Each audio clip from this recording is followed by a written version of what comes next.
प्रणाम।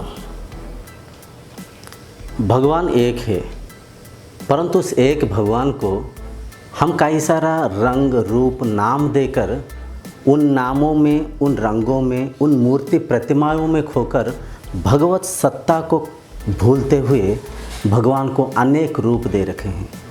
धर्म एक है, उस एक धर्म को विभिन्न मतों में विभिन्न नाम को देते हुए कई खंड विखंड करके धर्म को बांट रखे हैं। एक पृथ्वी के अंदर कई सारा सीमाएं बनाकर, कई सारा बॉर्डर्स बना के देश विदेशों में पृथ्वी को बांट रखे हैं।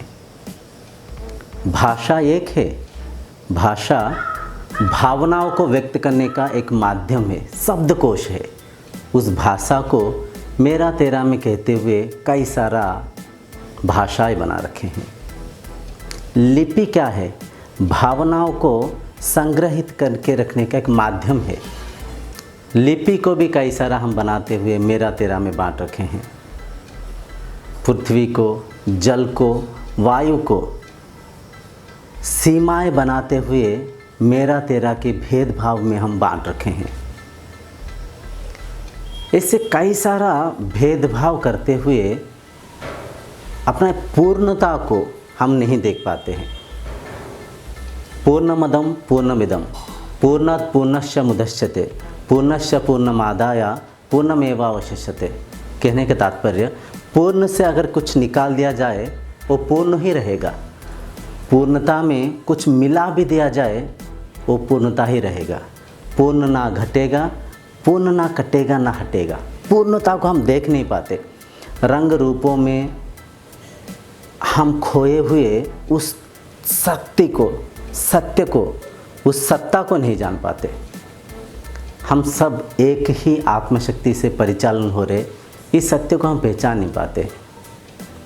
देखिए, जब भी कुछ कष्ट आता है, जब भी कुछ दुख आता है, संकट आता है, तो संकट हमें कुछ संदेशा देता है, दुख हमें कुछ समझाता है, बुझाता है, कुछ अनुभव देता है, कुछ दर्शाता है और कुछ दिखाता है।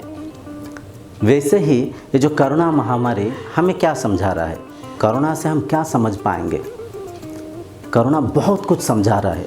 कोरोना आया हुआ है रोग के बारे में, रोगियों के बारे में, मृत्यु के बारे में, इन तमाम चीज़ों के बारे में तो हम हर हमेशा सुनते रहते हैं, न्यूज़ देखते रहते हैं, सोशल मीडिया में कई सारा वीडियोस देखते हैं, शेयर करते हैं, ये सब तो ठीक है। लेकिन इस कोरोना महामारी से हम सीखना क्या है, सिखलाई क्या है, इसके बारे में आज हम चर्चा करेंगे।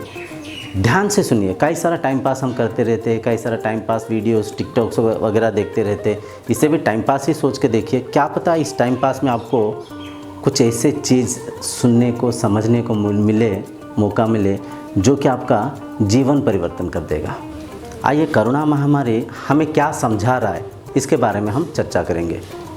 देखिए, कोरोना इंसान को क्यों हो रहा है? और बहुत सारा जीव जंतु है, कई कुत्ते हैं, कई सारा बहुत ही डर्टी एनिमल्स जो कि सुअर भी है, कई सारा गंदगी में घूमते रहता है, गाय भैंस भी है, भेड़ बकरियां भी है, कई सारा पशु पक्षियाँ है। इन्हें कोरोना क्यों नहीं हो रहा है? केवल इंसान को ही क्यों कोरोना हो रहा है? क्या इससे आप कोई सोचे हैं?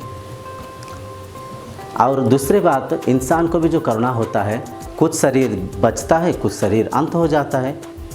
बच्चों को क्यों नहीं हो रहा है? और कोरोना होने के बाद वो शरीर बचता है जिस शरीर के अंदर इम्यूनिटी स्ट्रांग होता है, इम्यून सिस्टम जिस शरीर का स्ट्रांग होता है। बच्चों का इम्यूनिटी स्ट्रांग होता है, बच्चों के ऊपर कोई कोरोना का प्रभाव नहीं दिखा रहा है। यंगस्टर का इम्यूनिटी ज़्यादा स्ट्रांग है, यंगस्टर के साथ कोरोना कोई ज़्यादा प्रभाव नहीं दिखा पा रहा है। बुजुर्गों को ज़्यादा हो रहा है। गांव के जो देखिए, इसे कोई भेदभाव करके दर्शाने के मेरा कोई मकसद नहीं है। जो सत्य है उसे एज इट इज़ देखने के प्रयत्न करेंगे। कोरोना सिटीज़ में रहने के लोगों को अधिक हो रहा है with the comparison of villagers. जो गांव देहाती में रहते उनके ऊपर प्रभाव कम है, शहरों के अंदर रहने वाले उन लोगों के ऊपर प्रभाव ज़्यादा है। कारण क्या है? इम्यूनिटी पावर का केवल इम्यूनिटी का ही फ़र्क। इंसान देखिए दिन प्रतिदिन टेक्नोलॉजी के ऊपर डिपेंड होते हुए, प्रकृति से डिटैच होते हुए, आप प्राकृतिक भाव से जीने के कारण इम्यूनिटी सिस्टम डैमेज होते जा रहा है, इम्यून सिस्टम बिल्कुल वीक होते जा रहा है। ये बात थोड़ा सा अजीब सा लगेगा, लेकिन इस बात को अगर गहराई से आप सोच के देखें, ये सत्य है। दिन प्रतिदिन हम अपना इम्यून सिस्टम को डैमेज करते हुए जा रहे हैं। तालाब के अंदर के पानी पीते थे, आज कितना तरह तरह के एक्वागार्ड्स लगाकर फिल्टराइजेशन करते हुए पानी को पी रहे हैं। चूल्हे के ऊपर मिट्टी के बर्तन से खाना पका के खाते थे, आजकल प्लास्टिक डब्बों को इस्तेमाल करते हुए ओवन के ऊपर खाना को पका के खाते हैं। पेड़ पौधों को काटते जा रहे हैं, ग्लोबल वार्मिंग को बढ़ाते जा रहे हैं। मिट्टी प्रदूषण, जल प्रदूषण, वायु प्रदूषण, ये तमाम प्रदूषण को दिन प्रतिदिन हम बढ़ाते जा रहे हैं। खेतों में विषतुल्य खाद को मिलाते जा रहे हैं। हाइब्रिडाइजेशन करते हुए जो भी फ्रूट्स हो गया, सीड्स हो गया, कोई वेजिटेबल्स हो गया, इनके जो मतलब उसका अंदर जो सब्सटेंट को, फूड सप्लीमेंट्री को डैमेज करते हुए, हाइब्रिडाइजेशन करते हुए नेचर के साथ छेड़खानी कर रहे हैं। जीव जंतुओं को भी, उनके ऊपर भी तरह तरह के एक्सपेरिमेंट्स कर रहे हैं हम। कार्टून डॉग्स, बॉयलर मुर्गी, फार्मिंग जो बकरी, जर्सी गाय, ये सब क्या है, जीव जंतु के ऊपर भी हम एक्सपेरिमेंट करते जा रहे हैं। मिसाइल्स, कई मंगलयान, स्पेस टेक्नोलॉजी, जो अंतरिक्ष में यान भेजते हैं, जो कई सारा समुद्र के ऊपर हम एक्सपेरिमेंट करते हैं, क्या है ये सब? क्या है ये सब? प्रकृति के विरुद्ध काम कर रहे हैं हम, आप प्राकृतिक काम कर रहे हैं। धर्म मतलब प्रकृति के नियमों को पालन करना, धर्म मतलब प्रकृति के साथ प्राकृतिक भाव से रहते हुए जीवन को बिताना। यहाँ पे एक बहुत गहरी सोच है, आप ध्यान से देखिए। कोरोना आने के बाद सब कुछ बंद हो गया, सब कुछ, स्कूल, कॉलेज, यहाँ तक कि कोर्ट कचहरी, मंदिर, मस्जिद, सब बंद हो गया। यहाँ पे एक चीज़ को हम बहुत गहरी मैसेज है, समझना चाहिए। जहाँ पे भी लाइफ रिस्क है, जीवन के साथ कुछ उल्टा सीधा जुड़ा हुआ है, जीवन के प्रति आंच आ रहा है, जीवन के प्रति कुछ क्षति है, तो वहाँ पे हर चीज़ को, तमाम चीज़ों को हम त्याग कर देंगे। क्योंकि जब जिएंगे तभी तो तमाम चीज़ों का अनुभव उपभोग करेंगे, जब जिएंगे तभी तो पैसा को कमाएंगे, नेम्स एंड फ्रेम्स को बढ़ाएंगे, जो भी भौतिक संसार में जो भी चीज़ों को इकट्ठा करना है तभी तो इकट्ठा कर पाएंगे। और जीवन जीने के नाम है, लाइफ इज़ टू लिव। जीवन के मतलब ये नहीं है कि भौतिक पदार्थों को इकट्ठा करके रखना, ना ना ना ना ना ना ना जी। भौतिक चीज़ें तो जीवन को जीने में थोड़ा सा सहायता होता है, सहायक होता है, बस उतना ही है। और जीवन के साथ ये संसार जुड़ा हुआ है, जीवन के साथ ही संसार का अंत हो रहा है। Life is to live. तो देखिए, जीवन के प्रति जहाँ पे आंच आया हुआ है, लाइफ रिस्क जहाँ पे भी आया, सब तमाम चीज़ें बंद हो गया, हर चीज़ लॉकडाउन, हर चीज़ शट डाउन। तो यहाँ पे हम समझना चाहिए, इस जीवन के मूल्यों को क्या हम समझ रहे हैं? क्या इसके ऊपर ध्यान दे रहे हैं? मिसाइल टेक्नोलॉजी के ऊपर खरबों अरबों रुपया हम खर्चा कर रहे हैं। क्या खेतों के ऊपर हम ध्यान देते हैं? क्या नेचर के ऊपर हम ध्यान देते हैं? पेड़ पौधों को बचाने की कोशिश करते हैं? खाद्य पदार्थों में जो विष पदार्थों को हम बोलते जा रहे हैं, पानी को जो दूषित करते जा रहे हैं, हवा को जो दूषित करते जा रहे हैं, इनके ऊपर क्या हम ध्यान देते हैं?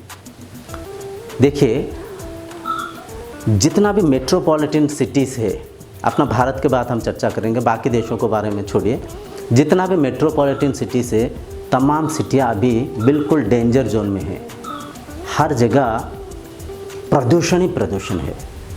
दिल्ली आज एशिया में सबसे बड़ा प्रदूषण वाला सिटी है। हर जगह जहाँ पे देखिए सांसें नहीं ले पाएंगे, पानी प्योर नहीं है, जहाँ पे इन्वायरमेंटल पीसनेस नहीं है, तो क्या करेंगे उस टेक्नोलॉजी को? क्या करेंगे उन मेट्रो ट्रेन्स को? क्या करेंगे उन रोबोटिक कंप्यूटर्स को?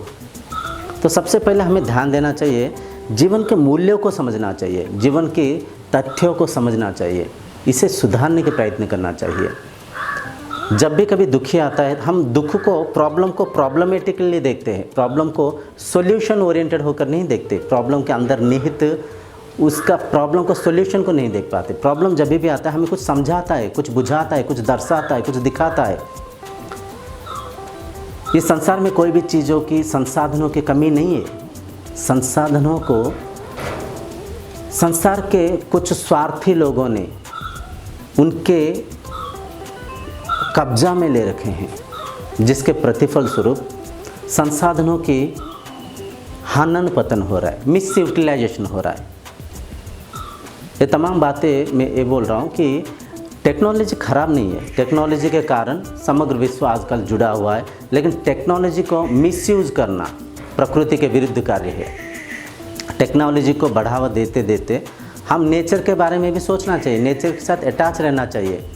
जीव जंतु को करुणा क्यों नहीं हो रहा है? वो धूप में तपते हैं, बारिश में भीगते हैं, जो पानी साधारण जहाँ पे मिलता है उसे पी लेते हैं, साधारण भोजन को खाते हैं, एसी रूम में नहीं सोते हैं, रेफ्रिजरेटर को यूज़ नहीं करते, प्रेशर कुकर में भी खाना नहीं पकाते, इंडक्शन कुकर को यूज़ नहीं करते हैं। आप प्राकृतिक रूप से नहीं रहते, प्रकृति के साथ अटैच रहने के कारण उनका इम्यून सिस्टम उतना स्ट्रांग है। लेकिन हम अनजाने में अभिवृद्धि कर रहे हैं, प्रोग्रेस कर रहे हैं, इम्प्रूव कर रहे हैं, टेक्नोलॉजी को इम्प्रोवाइज़ करते हुए हम आज 5G ज़माने में घूम रहे, ऐसे सोच रहे वैसे विचार रहे, लेकिन अनजाने में हम अपना शरीर के क्षमता को क्षय करते जा रहे, शरीर के इम्यूनिटी को डैमेज करते जा रहे। शरीर के कद देखिए दिन प्रतिदिन छोटा होते जा रहा है, लाइफ पीरियड देखिए दिन प्रतिदिन कम होते जा रहे हैं, पीरियड ऑफ लाइफ। इससे पहले 100 साल 120 साल जो इंसान जीते थे, आज देखिए दिन प्रतिदिन आयु के सीमा भी घटते जा रहे हैं। ये तमाम चीज़ों के कारण केवल हम खुद के जीवन के मूल्यों को ना समझना, टेक्नोलॉजी के ऊपर डिपेंड होते हुए प्रकृति के मूल्यों को ना समझना, तो इस महामारी से हमें बहुत कुछ सीखने को मिलता है। मन में जो अहंकार, अहंभाव, गर्व रखे हैं उसे त्याग देना चाहिए, उसे छोड़ देना चाहिए, क्योंकि एक वायरस, एक छोटा सा वायरस जो आँखों को दिखाई नहीं दे रहा है, समग्र विश्व को आज आकर आतंकित कर रखा है। चाहे कितना भी बड़े धनी से धनी हो, चाहे कितना भी बड़ी पावर से पावर हो, मंत्री, नेता, बिजनेसमैन, हर कोई इसके चपेट में आके हर किसी को देहांत कर रहा है। तो यहाँ पे हम मन में जो अहंकार छुपा हुआ है उस अहंकार को त्याग देना चाहिए। जाति धर्म के रूप में जो समाज को खंड विखंड कर रखे हैं, हम सब एक है। हर जाति, हर धर्म उसी ईश्वरीय सत्ता को दर्शा रहा है, उसी ईश्वरीय शक्ति को दिखा रहा है, इंडिकेट कर रहा है, परंतु हम रंग रूपों में खोए हुए उस ईश्वरीय सत्ता को नहीं समझ पा रहे, उस ईश्वरीय शक्ति को समझ नहीं पा रहे। भगवान एक है, भगवान के द्वारा, भगवान में ये संसार रचना किया गया, भगवान के द्वारा परिचालन हो रहा है और भगवान इस संसार को परिवर्तित करते जा रहे हैं, जिसे कि प्रलय बोलते, विनाश बोलते। विनाश मतलब संसार को नाश करना नहीं है, संसार को परिवर्तन करना। हर पल पल पल ये संसार परिवर्तित होते जा रहा है। कई सारा जीव जंतु, पेड़ पौधे, वनस्पतियाँ, इंसान, शरीर, सब कुछ जन्म ले रहा है, सब कुछ अंत हो रहा है। शरीर के स्वरूप पल पल परिवर्तन होते जा रहा है, संसार के स्वरूप पल पल परिवर्तन होते जा रहा है, ऋतु परिवर्तन हो रहा है, पृथ्वी घूम रहा है, दिन रात हो रहा है। ये तमाम परिवर्तन के अंदर जो एक अपरिवर्तन चीज़ है वो कॉन्शियसनेस है, वो आत्मशक्ति है, वो ब्रह्म शक्ति है, वो ही ईश्वर है, वो ही आत्मा है और वही परमात्मा है। उस सत्ता को ना जानने के कारण, ये चर्चा के कमी के वजह से इंसान दिन प्रतिदिन स्वार्थी होते जा रहा है। और स्वार्थ के कारण देखिए ये तमाम जो भी अशांति हम खुद ने ही क्रिएट किया हुआ है। अपना शांति के कारण हम ही है, अपना अशांति के कारण भी हम खुद है। हम दूसरों को इंडिकेट करते रहते, परंतु खुद के गलतियों को हम एक्सेप्ट नहीं करते, समझते नहीं, मानते नहीं है। ये जो भी स्वार्थ आजकल बढ़ते जा रहा है, आध्यात्मिक चिंताधारा की कमी है। पुराने ज़माने में गुरुकुलम में विद्याभ्यास होता था, वहाँ पे भौतिक विद्या के साथ साथ आध्यात्मिक विद्या का भी प्रचार प्रसार हो रहा था। मन को कैसे नियंत्रण में रखे, इंद्रियों को कैसे संयम करके रखे, संसार में कैसे जिए, भला क्या है, बुरा क्या है, प्रकृति के वैल्यू के बारे में, हर चीज़ के बारे में शिक्षा दीक्षा दिया जाता था। तभी इंसान में यूनिटी था, एक दूसरे की कदर करते थे, इंसान के अंदर इंसानियत था। लेकिन उन तमाम चीज़ों की कमियाँ आते जा रहे। आजकल एजुकेशन सिस्टम एक व्यापार के जैसे चल रहा है। पढ़ने वाला भी पढ़ाई को कोई ज्ञान को संग्रह करने के लिए नहीं पढ़ता है, कोई नौकरी को क्रैक करने के लिए पढ़ रहा है, और पढ़ाने वाला भी पैसा के चक्कर में पढ़ाता है। तो मेरा एक इस वीडियो के जरिए मैं ये कहना चाहता हूँ, ये जो इतना बड़ा महामारी आया हुआ है, इसके द्वारा क्या हम सीखना है, उनके ऊपर भी थोड़ा सा हमें फोकस करना चाहिए। जो भौतिक विद्या के साथ साथ आध्यात्मिक विद्या को, उपनिषदों को, भगवद गीता को भी अपने सब्जेक्ट के अंदर शामिल करना चाहिए। सेल्फ नॉलेज को सभी को बताना चाहिए, सबको समझाना चाहिए। How to control our mind, how to control our senses, what is our real nature, what is the basic source of the this all bodies, what is the source of the universe. इन तमाम चीज़ों के बारे में चर्चा होना चाहिए। और साथ ही साथ प्रकृति के मूल्यों को समझना चाहिए। जो भी हम सब उत्पात मचा रखे, उर्दंड मचा रखे हैं, कई सारा मिसाइल्स के ऊपर तो देखिए अरबों खरबों रुपया खर्चा करते हैं, लेकिन खेती बाड़ी के ऊपर, ये जो ग्लोबल वार्मिंग के ऊपर, प्रकृति के ऊपर, वनस्पतियों के ऊपर हम ध्यान नहीं देते हैं, जिसके प्रतिफल स्वरूप आज हम इस महामारी के कारण इतना आतंकित, इतना विचलित हो रखे हैं। जब भी कभी समस्या आता है, समस्या हमें कुछ संदेशा देता है, उस संदेश को हम समझना चाहिए और इस जीवन यात्रा में अमल करना चाहिए। तभी हम मनुष्य जो कि श्रेष्ठ प्राणी कहलाया जाएगा और शांति आनंद के साथ खुद भी रहेंगे, संसार को शांति में रख पाएंगे, हर कोई परमानंद के साथ जीवन को बिता पाएंगे। इस कार्यक्रम को यहीं पर रखते हुए अगले कार्यक्रम तक आपसे विदा मांगता हूँ। तब तक के लिए प्रणाम।